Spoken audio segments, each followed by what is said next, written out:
Thank you for joining me again this week. This is the first week of school for Montgomery County Public Schools. I want to acknowledge the county's new superintendent, Dr. Thomas Taylor, for launching the school year with a lot of optimism. We've already begun regular meetings, and I look forward to increasing our collaborations and partnerships throughout the school year with MCPS. I'm also very pleased that MCPS is addressing cell phones and social media usage with a pilot program dubbed the Away All Day Plan. Schools have until next week to voluntarily sign up, and I hope they all do. The program will restrict cell phone use to before and after classes. This is a good start, and I hope it becomes the policy throughout MCPS. Students in other middle and high school campuses will continue to have access to their phones at lunch. High schoolers are also allowed to be on their phone between classes under the current policy. Also announced with the cell phone policy is a new directive to block all social media sites like TikTok and Instagram through the MCPS web service. These are great first steps. We need students to focus on why they are at school. As a former school teacher who was in the classroom before these devices became ubiquitous, I can't imagine what it must be like to stand in front of a classroom full of distracted kids. In the visits I've made to schools in the past couple of years, I've seen how disturbing it is to watch kids tune out of class because of their phones. Cell phones offer easy access to social media sites which students primarily communicate on. And we all know that social media can be detrimental to someone's mental health. Last year, the U.S. Surgeon General Vivek Murthy called for a warning label on social media platforms. Statistics show that adolescents who spend more than 3 hours on social media daily face double the risk of anxiety and depression syndromes. There's also no filter to help developing children's minds understand the kinds of lies and nonsense that permeate social media. They're not like adults. They don't have the ability to look at some of this nonsense and judge whether it's real or whether it's not. For all they know, anything that's being published on a platform must be true, and that's not good. Warning labels would not only provide greater awareness about the harmful impacts of social media on growing minds, it would also change behavior. That's what happened when warning labels were put on cigarettes. I'm glad that Montgomery County is part of a multi-jurisdictional lawsuit to hold the social media sites accountable for their addictive natures. MCPS and the Maryland Attorney General have also filed similar suits. Currently, this suit is going through a pretrial motion and process. Life as a teenager is always hard and difficult. This charge from the CDC and cited in our lawsuit against the social media companies tracks feelings of sadness and hopelessness in our youth. It clearly demonstrates how much more difficult it has become to be young just over the past decade since social media has taken root in our lives. The increases in the rates of both genders are concerning, but the gender impact that it has on women was alarming. The fact that nearly 6 out of 10 teenage females are experiencing persistent sadness and loneliness is shocking. Some other statistics were cited in our lawsuit that include the share of children seriously considering attempting suicide increased 11% from 2011 to 2021, up to 22% of all high school students. 18% of these students created suicide plans. From 2007 to 2018, suicide rates among youth aged 10 to 24 in the United States increased by 57%. By 2018, suicide was the second leading cause of death for youth aged 10 to 24. From 2007 to 2016, emergency room visits for anxiety disorders among kids and teens rose 117%. Visits for mood disorders were up 44%, and attention disorders grew by 40%. President Joe Biden has called on all of us to hold social media accountable for the national experiment they're conducting on our children for profit. I'm glad to see our county, our school system, and our state are pursuing this legally. These lawsuits make a difference. In 2019, this county sued e-cigarette maker Juul in a class action lawsuit with other jurisdictions. Due to that lawsuit, this school year there will be a $2 million investment to install vape detectors in all county high schools to address a common complaint about vape and drug use during school. The statistics don't lie. Social media is just as dangerous to our children's health as cigarettes and e-cigarettes, and the companies that profit from this need to be held accountable. I encourage you to talk to your kids about their social media use and watch for changes in their behavior that could be linked to what they're watching or their online interactions. As school begins, we also want to remind everyone to drive safely around our bus stops and school buildings. Police are looking for drivers who speed, run red lights, and do not stop for pedestrians. We will also continue to rely on our automatic traffic enforcement unit, which monitors speed cameras in and around schools. In addition to that, all school buses are now equipped with cameras to catch and find drivers illegally passing stopped school buses.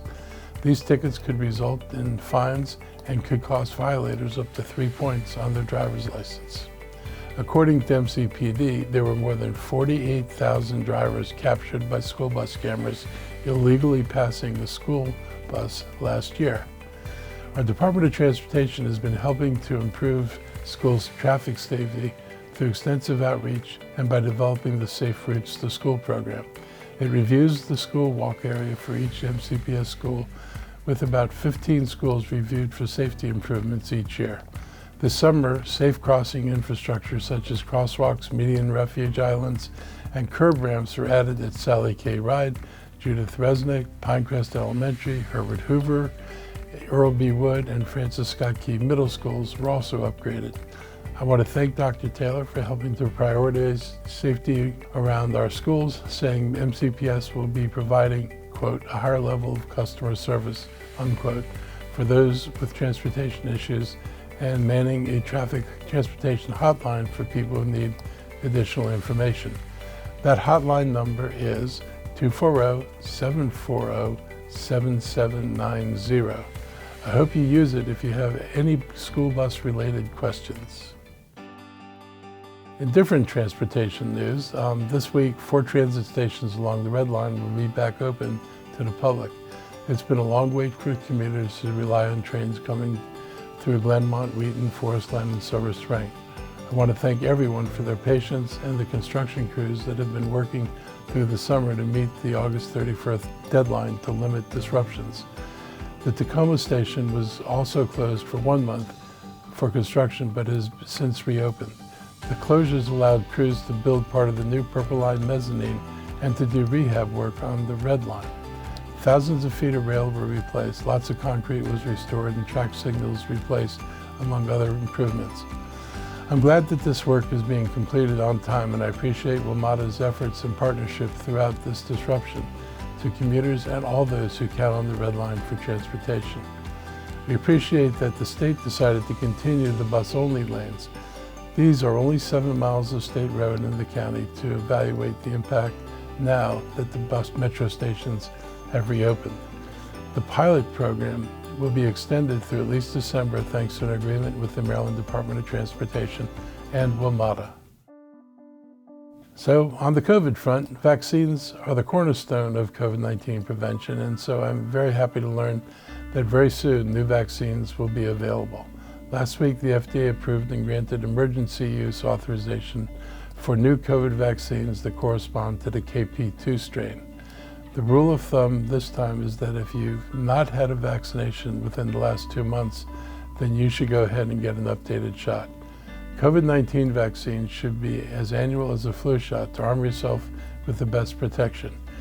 You could compare the need for them to the need for a flu shot, but also realize that COVID continues to be more lethal than the flu, even though we have vaccines. Common sense prevention methods should also be regularly used, especially now that school is back in session. It's important for everyone to remember to wash their hands regularly and stay home if they're sick. I've had several friends become sick over the last few weeks, so I realize that this can still have an impact. I wish everyone dealing with the recent bouts of COVID a speedy recovery. You can rely on this as a source to keep you updated on the availability of vaccines in our community, though most people will rely on their pharmacies or doctors' offices to administer the shots. In less than 2 weeks, our comprehensive effort to launch community conversations about the FY26 operating budget begin. Over the past few years, we have expanded these community conversations to make them more inclusive. This year, we'll divide the county into 5 regions so our forums can be focused on needs within micro areas of our community.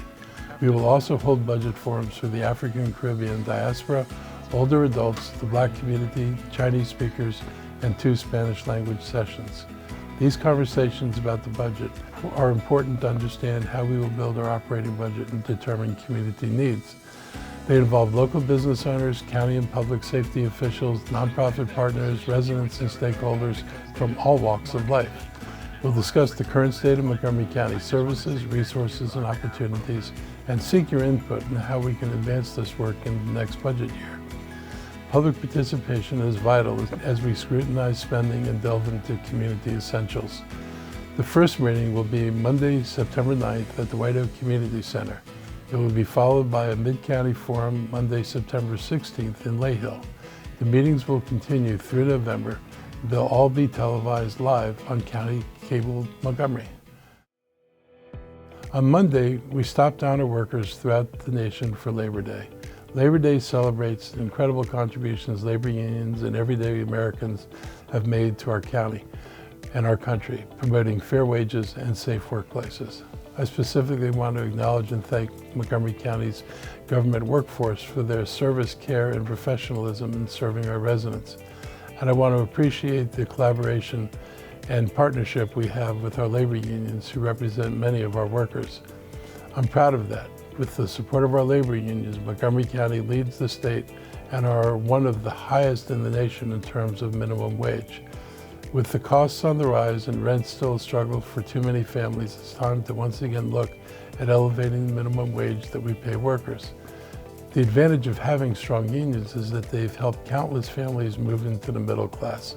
They fought for and won protections from long work days, child labor, and overly long work weeks.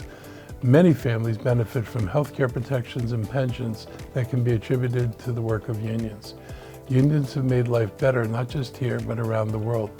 And the earlier generations that fought for the right to organize and to be recognized and to give the workers the right to belong to a union had to overcome the oligarchs of their time, the police and the military that were used to suppress demonstrations and strikes, and the murder of union leaders to silence their voices. And still today, there are many major corporations that use every tactic possible to prevent workers from organizing. The continued anti-labor practices depress wages and the standard of living for many Americans who go to work every day to put food on the table and to pay the rent. We as a society have a wealth of public policies and public assistance programs that help meet the needs of these people because their wages aren't high enough. These are programs that wouldn't be necessary if workers earned the wages needed to support their families. Effectively, anti-labor companies unload the true cost of labor onto us in the public sector, who must create policies and programs to mitigate the impact of these anti-labor practices.